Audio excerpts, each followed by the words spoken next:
ஏற்கனவே புரட்சி தலைவர் அவர்கள் முதலாக வெற்றி பெற்ற போது அறுதி பெரும்பான்மையோட ஆட்சி அமைத்தார். இன்னொன்று இதுவரை நம்ம இந்திய வரலாற்றில் அரசியல் வரலாற்றில் பார்த்துருக்கோம். தேர்தலுக்கு முன்பான கூட்டணி கட்சிகள் தேர்தல் முடிந்த போது அவர்களோடு கூட்டணி ஆட்சி அமைந்தது தான் பார்த்துருக்கோம். அது போன்ற ஆட்சி இதுவரைக்கும் தமிழ்நாட்டில் அமையல. 2006 திரு கருணாநிதி அவர்கள் 96 தொகுதிகள் தான் வெற்றி பெற்றிருந்தாலும் அன்றைக்கு கூட்டணி ஆட்சியாக இல்லாமல் அவர்கள் கூட்டணியாக காங்கிரஸ் மற்ற கம்யூனிஸ்ட் இவர்கள் ஆதரவோடு அவர் ஆட்சி அமைத்தார். ஆனால் இப்போ தாவேக்கா அப்படி ஆட்சி அமைக்கல. அதுதான் உண்மை.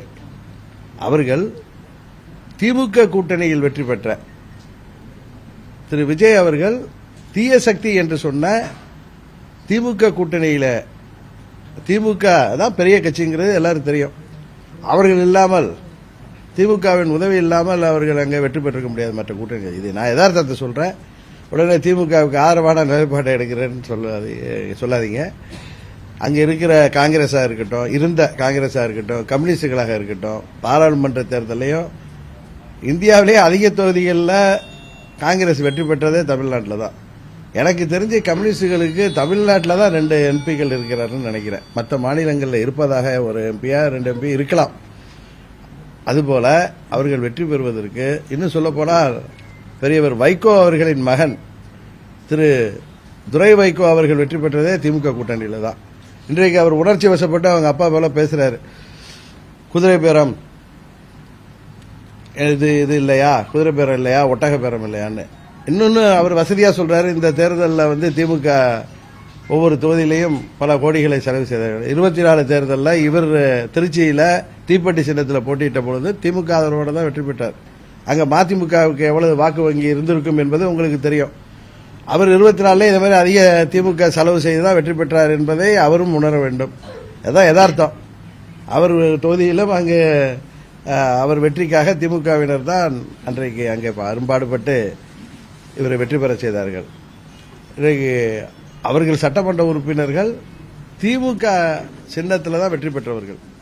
உதயசூரியன் சின்னத்தில் தான் வெற்றி பெற்றவர்கள். நீங்க ஒரு கட்சி சின்னத்தில் போட்டிருக்கீங்கன்னா அந்த கட்சி உறுப்பினராகி தான் அங்கே போட்டியிட முடியும். அதுதான் உண்மை. அதனால அவர்கள் எடுத்த நிலைப்பாட்டை அவர்களுக்கு நன்றி உணர்வோடு திமுக உதவியோட தானே ஜெயிச்சிருக்கோம், திமுகவால தான் ஜெயிச்சிருக்கோம் சீர்காழியிலையும் கடையநல்லூர்லைங்கிற நன்றி உணர்வோடு அவர்களுக்கு நன்றி உணர்வோடு அந்த கூட்டணியிலேயே அந்த கட்சியின் எம்எல்ஏக்களாக தொடர்கிறார்கள்.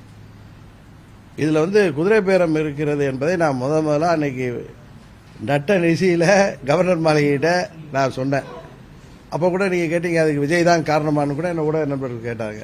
ஏன்னா அன்றைக்கு திரும்ப அதை சொல்ல வேண்டிய காரணம் அது விஜய் மறந்திருப்பார், நீங்களும் மறந்திருக்க கூடாதுங்கிறது தான். அன்றைக்கு விஜய் அவர்கள் போய் அங்க கவர்னரை சந்தித்து ஆதரவு கடிதம் கொடுத்த பொழுது அமமுகவின் சட்டமன்ற உறுப்பினர் ஒருவன் கொடுத்தாரு. அது எனக்கு தொலைக்காட்சியில் பார்த்துட்டு தான். ஏன்னா எனக்கு எங்களால் நீக்கப்பட்ட அமமுக சட்டமன்ற உறுப்பினராக இருந்த திரு மன்னார்குடி தொகுதியில் வெற்றி பெற்ற காமராஜ் அவர்கள் எனக்கு அதிமுகவுடைய பொதுச்செயலாளர் எடப்பாடி அவர்களை முதல்வராக ஆதரவு அளித்து கொடுத்த கடிதம் என்னிடம் இருந்ததை நான் கவர்னரிடம் கொண்டு அந்த கடிதத்தை காமிச்சேன். நீங்க கூட அதில் தவறா இப்ப ஒளிபரப்புறீங்க.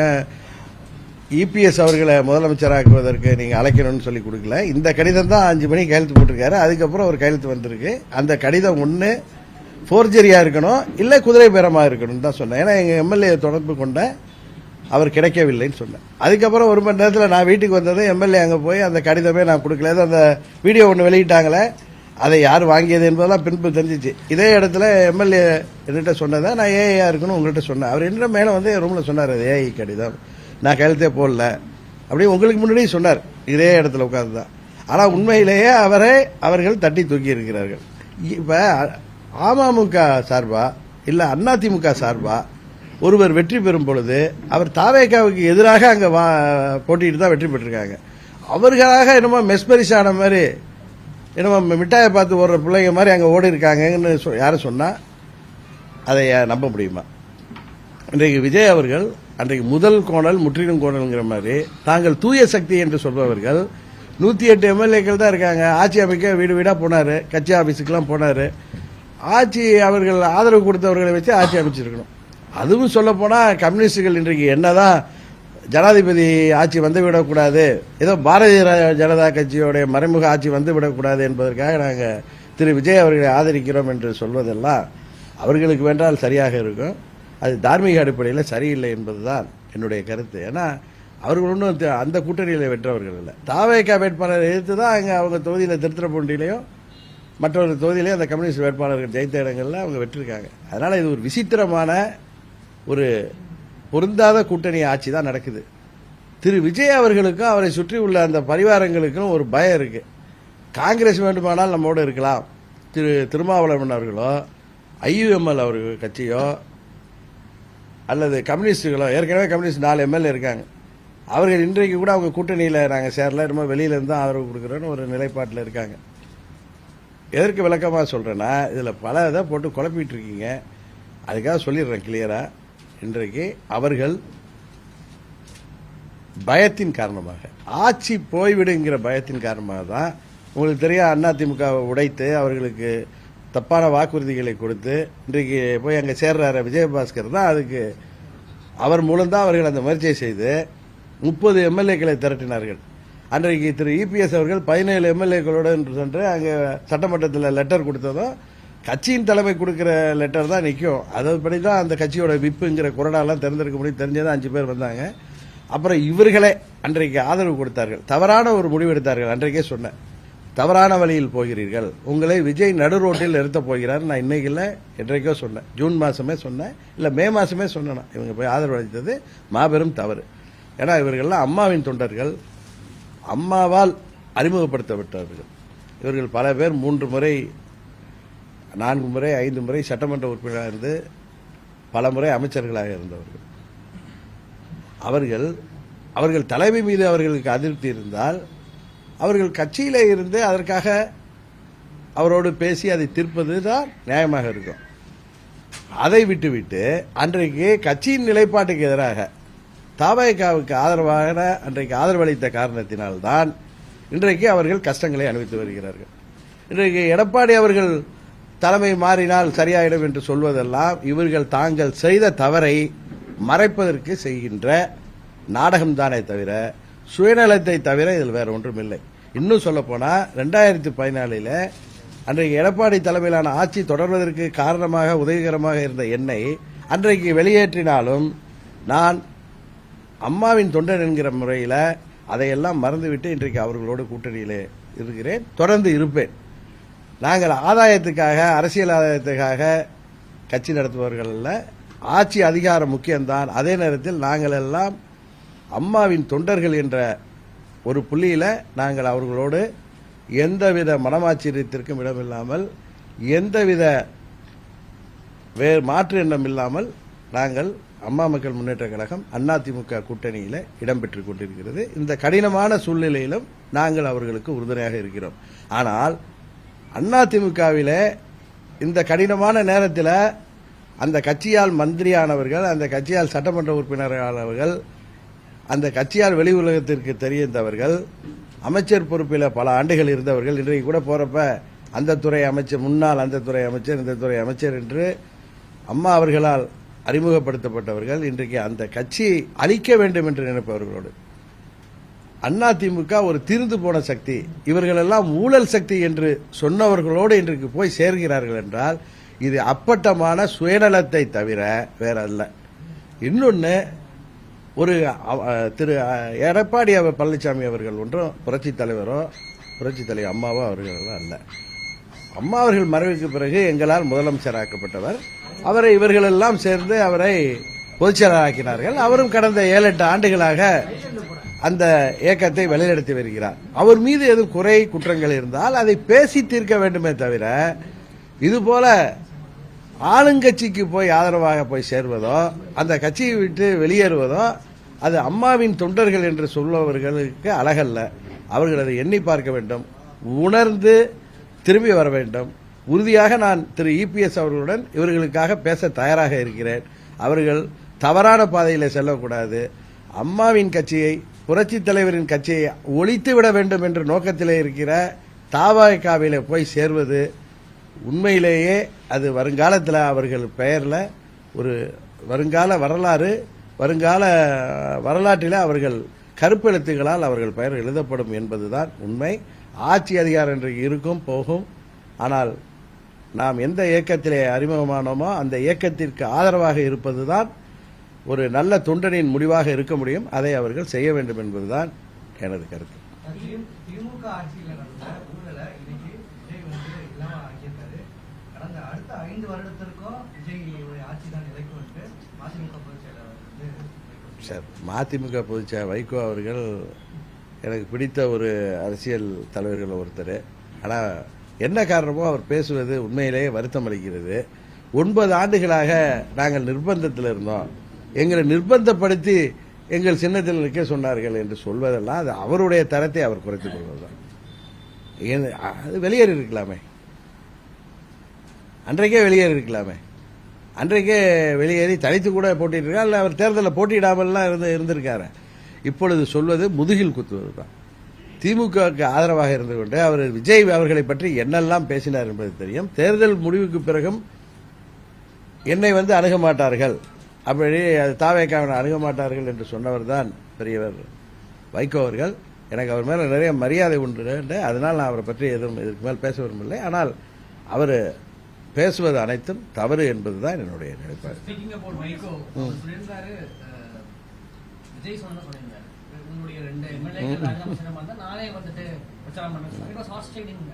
நான் தான் முதலே சொல்றேன், குதிரை பேரம் அது அந்த ஆட்சி அமைப்பதற்கே இவ்வளவு துஷ்பிரயோகங்களை தவறான வழிகளில் செல்றாங்க. அமமுக எம்எல்ஏக்கை ஆசை காட்டி அமைச்சராக்குவேன் என்று சொன்ன அவரிடம் கையெழுத்து வாங்கி அந்த கடிதத்தை கொடுத்து விட்டு அந்த சட்டமன்ற உறுப்பினர் மாறிய பிறகு பயந்தவர்கள் தான் இவர்கள். அதான் உண்மை. அதில் அன்றைக்கு அமமுகவில் ஒரு எம்எல்ஏ தானே ஆரம்பிச்சது தான் இன்றைக்கு தொடர்ந்து கொண்டு இருக்கிறது. அதிமுகவில் 25 சட்டமன்ற உறுப்பினர்களை ஆதரவு பெற்றது. அன்றைக்கு அவர்கள் நடு ரோட்டில் நிறுத்திவிட்டார்னு சொன்னேன். ஏன்னா 25 பேர் நிச்சயம் அவர்களுக்கு கட்சி தாவல் தடை சட்டப்படி அவர்களுடைய பதவி போகும். இன்றைக்கு அதே நேரத்தில் இன்றைக்கு அதனால தான் அவர்கள் மீண்டும் தாய் கழகத்தில் வந்தாலும் அவர்களுக்கு உரிய மரியாதை இல்லாமல் இருந்தது. அதனால அங்கே போயிட்டாங்க. இதுதான் உண்மை. இது ஒரு clear cut case of horse trading. Vaiko அவர்கள் எம்எல்ஏக்களை அதில் திமுக சின்னத்தில் ஜெயித்த எம்எல்ஏக்களை வைகோ கட்சியை சேர்ந்தவர்களாக இருந்தாலும் அவங்க அந்த சின்னத்தில் போட்டிருப்ப அந்த கட்சி உறுப்பினர்கள் டெக்னிக்கலா அவர்கள் 2 பேரும் திமுக உறுப்பினர்கள் தான். திமுக உடைய கொறடா சொல்கிற உத்தரவை தான் அவர்கள் சட்டமன்றத்தில் நிறைவேற்ற முடியும். அவர்கள் இருவரையும் ரிசைன் பண்ணுங்கன்னு நான் சொன்னேன், விஜய் சொன்னாரு. அவர்களுக்கு நானே பிரச்சாரம் செய்து வெற்றி பெற செய்ய வைக்கிறேன்னு சொன்னது உறுதியாக இது குதிரை பேரம் தான். இதை யாரும் மறைக்க முடியும்? வைகோ அடுத்த நாள் மாறி பேசுறார். வைகோ 93 ஒரு சிறந்த அரசியல்வாதியாக தேர்ந்தவர். இப்படி வயதான காலத்தில் இப்படி அவர் தடுமாறுவது உண்மையிலேயே வருத்தம் அளிக்கிறது.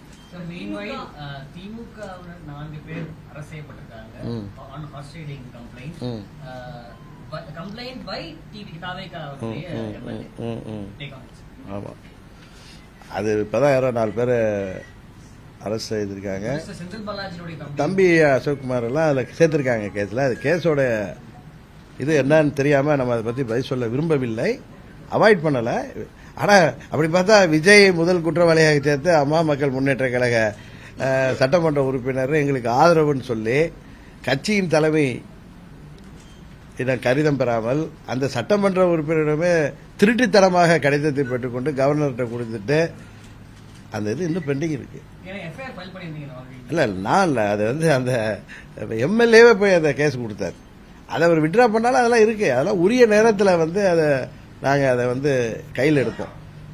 அது எப்போ தேவையோ அது எனக்கு தெரியும். அந்த நேரத்தில் அதுக்கு உயிரோட்டம் வரும். அப்பொழுது அதில் உறுதியாக A1ஆக திரு விஜய் அவர்கள் தான் இருப்பாங்க. குதிரை பேரம் செஞ்சதை அவர் தான். ஏன்னா கவர்னரிடம் நான் போய் அதை பற்றி கம்ப்ளைண்ட் பண்ணியிருக்கேன். அதனால் வெயிட் பண்ணிட்டு இருக்கேன். அவ்வளோதான். அது எந்த நேரத்திலும் நான் நீதிமன்றத்துக்கு செல்லலாம்.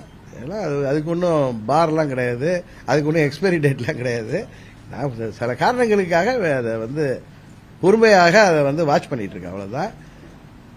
அவங்க எம்எல்ஏக்களை போய் இவங்க டிஎம்கே நான் சொல்றது அதில் லாஜிக்கே இருக்கிறதில்ல. அது 35 கோடி கொடுத்து தாவேக எம்எல்ஏவை, அது ஆளுங்கட்சி எம்எல்ஏவை இவங்க பேரம் பேசி அவரை வாங்கி, அல்லாது என்ன ஓட்டெடுப்பு வருதுங்கிறாங்க.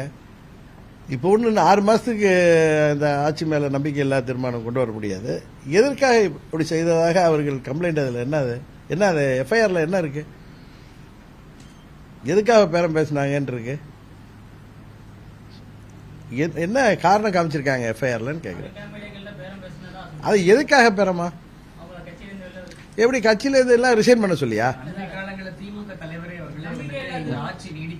ஆமா ஆமா, அது ஒரு பொலிட்டிக்கல் ஸ்டேட்மெண்ட். அது அந்த ஆட்சி உண்மையாவே நானே சொல்றேன், அந்த ஆட்சிக்கு 107 எம்எல்ஏக்கள் தானே இருக்காங்க.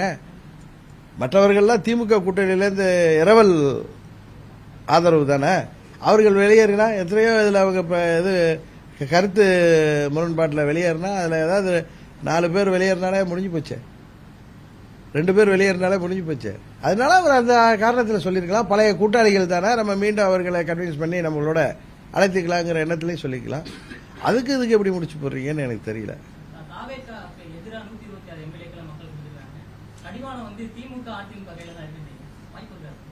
என்ன இல்ல, நீங்க கடந்த முறையிலேருந்து அது திமுக தலைவரும் அதிமுக பொதுச்செயலாளரும் பதில் சொல்லாம அதை இருக்காங்க. அவர்கள் அதற்கு பதில் சொல்ல வேண்டும். ஏன்னா அவர் திரு காதர் மொய்தீன் அவர்கள் சொல்வதை குற்றச்சாட்டு அவர் சொன்னார், நேற்று இன்று நாளையும் நாங்கள் அந்த கூட்டணியில் இருப்போம்னு சொன்னார். கரெக்டா? எனக்கு தெரிந்தவரை அவர் மேல அந்த திமுகவை சேர்ந்த ஐடி விங்ல இருந்து சோசியல் மீடியாவில் நிறைய அவரை தாக்கு பேசுவதாலும், கம்யூனிஸ்ட் லீடர் அவர்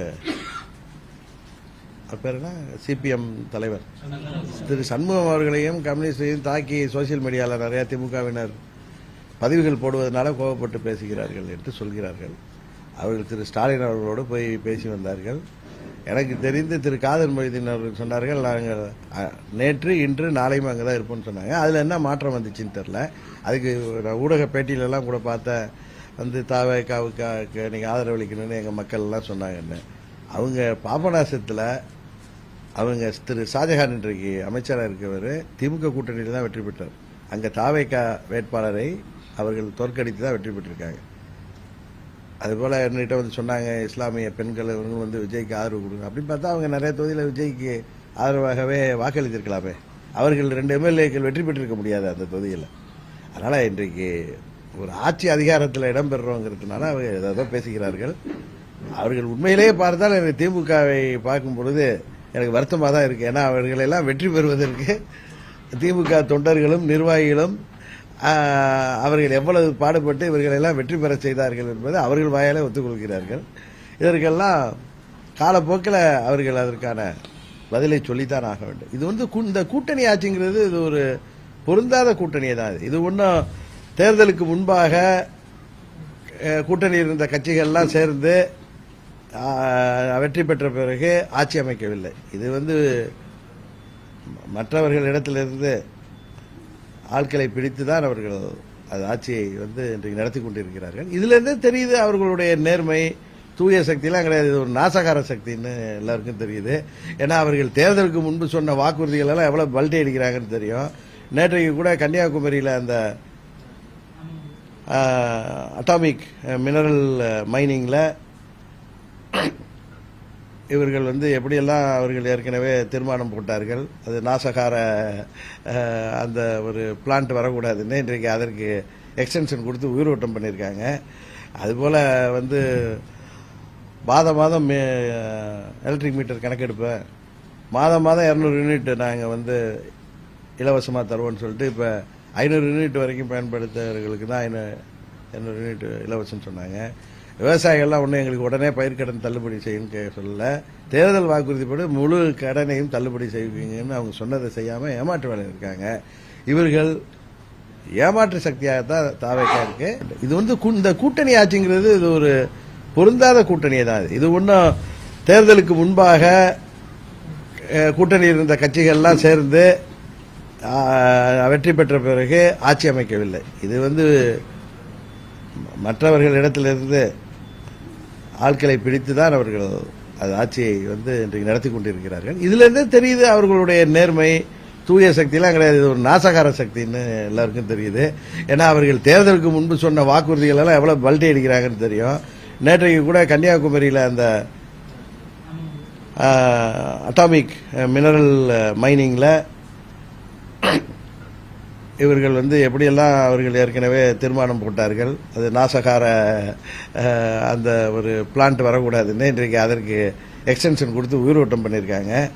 அதுபோல் வந்து மாதம் எலக்ட்ரிக் மீட்டர் கணக்கெடுப்பேன், மாதம் 200 யூனிட் நாங்கள் வந்து இலவசமாக தருவோம்னு சொல்லிட்டு இப்போ 500 யூனிட் வரைக்கும் பயன்படுத்துறவர்களுக்கு தான் 200 யூனிட் இலவசம்னு சொன்னாங்க. விவசாயிகள்லாம் ஒன்றும் எங்களுக்கு உடனே பயிர்க்கடன் தள்ளுபடி செய்யுன்னு சொல்லல, தேர்தல் வாக்குறுதிப்படி முழு கடனையும் தள்ளுபடி செய்வீங்கன்னு அவங்க சொன்னதை செய்யாமல் ஏமாற்று வேலை இருக்காங்க. இவர்கள் ஏமாற்று சக்தியாகத்தான் தாவேக்கா இருக்கு. இன்றைக்கு அதிமுகலேருந்து பதவிக்கு ஆசைப்பட்டு அங்கு செல்பவர்கள் உறுதியாக அதற்காக வருத்தப்படுவார்கள், மீண்டும் தாய் கழகம் வருவார்கள் என்கிற நம்பிக்கை எனக்கு இருக்கு. ப்ரீ போல் இருந்த விஜய் அந்த கிரேஸ் போஸ்ட் போல்ல மாறி நினைக்கிறீங்களா? இந்த தாக்கமானது உள்ளாட்சி தேர்தலில் பிரதிபலிக்கிறது. அது மாதிரிலாம் நான் வந்து சொல்றதுக்கு பொலிட்டிக்கல் ஸ்ட்ராட்டஜிஸ்ட்லாம் இல்லை. அவருக்கு வாக்களித்தவர்கள், வாக்களித்த மக்கள், அந்த 35% வாக்களித்திருக்கிறார்கள், அவர்கள் உறுதியாக உணர்வார்கள், நாம் ஒரு தவறான மாற்று என்ற பெயரிலே ஒரு தவறான சக்திக்கு வாக்களித்து விட்டோம், இது ஒரு நாசகார சக்தியாகத்தான் இருக்கிறது, திமுக அதிமுக மாற்று என்ற பெயரிலே நாம் ஏமாந்து விட்டோம் என்பதை அவர்களுடைய செயல்பாடுகளில் உறுதியாக உணர்வார்கள். தூய சக்தி தாவேக்கான்னு சொல்லி ஆட்சிக்கு வந்தவர்கள் முன்னாள் அமைச்சர்கள் ஊழல் குற்றச்சாட்டு உள்ளவர்கள் தற்பொழுது தாவேக்கால இணையறாங்க, எப்படி பாக்குறீங்க? அதான் அன்னைக்கு கூட சட்டமன்றத்தில் 2017க்கு அப்புறம் பிறகு உள்ள ஆட்சி காலங்களில் நிறைய ஊழல் நடந்தது, தொட்டவர்களை விடமாட்டேன் என்ன சொன்னார, அதில் சினிமா டைலாக்லாம் போட்டாரு. அது விடமாட்டேன்னு சொன்னது வந்து என்னோட சேர்க்காம விடமாட்டேன்னு சொல்லியிருப்பாருன்னு தான் நினைக்கிறேன். அதான் நான் என்னமோ டைலாக் அடிச்சாரு, என்ன பிரதர் அது சினிமா டைலாக், அன்னைக்கு ஷூட்டிங் மாதிரி தான் இருந்துச்சு. அது சொன்னா அவர் கோச்சிக்கிறாங்க அவங்க கட்சியை சேர்ந்தாங்களா. அது வந்து திரு உதயநிதி ஸ்டாலின் வந்து ஷூட்டிங் மாதிரி இருந்துச்சுன்னு சொல்றத வந்து சில பேர் வந்து அது வந்து ஒரு மரியாதை இல்லாத பேச்சுக்கிறாங்க. அது உண்மையாக ஷூட்டிங் மாதிரி தானே இருந்துச்சு, யாராவது அதை வந்து மறக்க முடியுமா? ஷூட்டிங்கில் பேசுகிற மாதிரி தான், அது கிளைமேக்ஸில் பேசுகிற மாதிரி அவர் வந்து கத்தி பேசினாரு. கத்தி பேசுறதுனால எல்லாம் உண்மையாயிடாது. அதாவது மக்கள் வரிப்பணத்தை தொட்டவர்களை விடமாட்டேன் ஏதோ சொன்னார்ல அவரு, தொடவும் நாங்க தொடமாட்டோம், தொட்டவர்களை விடமாட்டேன்னாரு. இவங்க தொடமாட்டாங்கிறத போக போக தான் தெரியும். ஏன்னா எல்லாத்துலேயுமே இவர்கள் பழைய ஆட்சியாளர்களை மிஞ்சிதான் இவர்களுடைய செயல்பாடுகள் இருக்கு. தேர்தல் வாக்குறுதிகளில் வந்து எல்லாத்திலையும் மக்களை ஏமாற்றுகின்ற எண்ணத்தில் ரீல்ஸ் போட்டு மக்களை ஏமாற்றி ஆட்சிக்கு வந்தவர்கள். அதுதான் நான் திரும்ப சொல்லுவேன். திரும்ப ரீல் விட்டு ஆட்சியை தொடரலாம் என்று நினைக்கிறார்கள். எல்லா இப்போ போகிற முன்னாள் அமைச்சர்கள் மேலாம் ஊழல் வழக்கே இருக்கு. இன்னும் நிறைய பேர் மேலே திமுக ஆட்சியில் அதெல்லாம் அவர்கள் மீது நடவடிக்கை எடுப்பதற்காக திரட்டி வைக்கப்பட்ட ஃபைலெல்லாம் இருக்கு. இவர்கள் ஒன்று செய்வார்கள், அவர்கள் எல்லாம் வாயடைக்க செய்வதற்கு அதில் கூட கேஸ் போட்டு நாங்கள் தீய சக்தின்னு காமிச்சிக்கிறதுக்கு இவங்க எல்லாரையும் க்ளோஸ் பண்ணவும் முடிவு செய்வாங்க. அது திரு விஜயபாஸ்கர் போன்றவர்களுக்கு தெரியணும். அவர் தொட்டவர்களை விடமாட்டேன்னு சொன்னார். ஒன்று நான் கட்சியில் சேர்த்து க்ளோஸ் பண்ணுவாரா என்னன்னு தெரியல. அது ஏன்னா தூய சக்தியாச்சே. மனிதவளத்துறை அமைச்சர் சரத்குமார்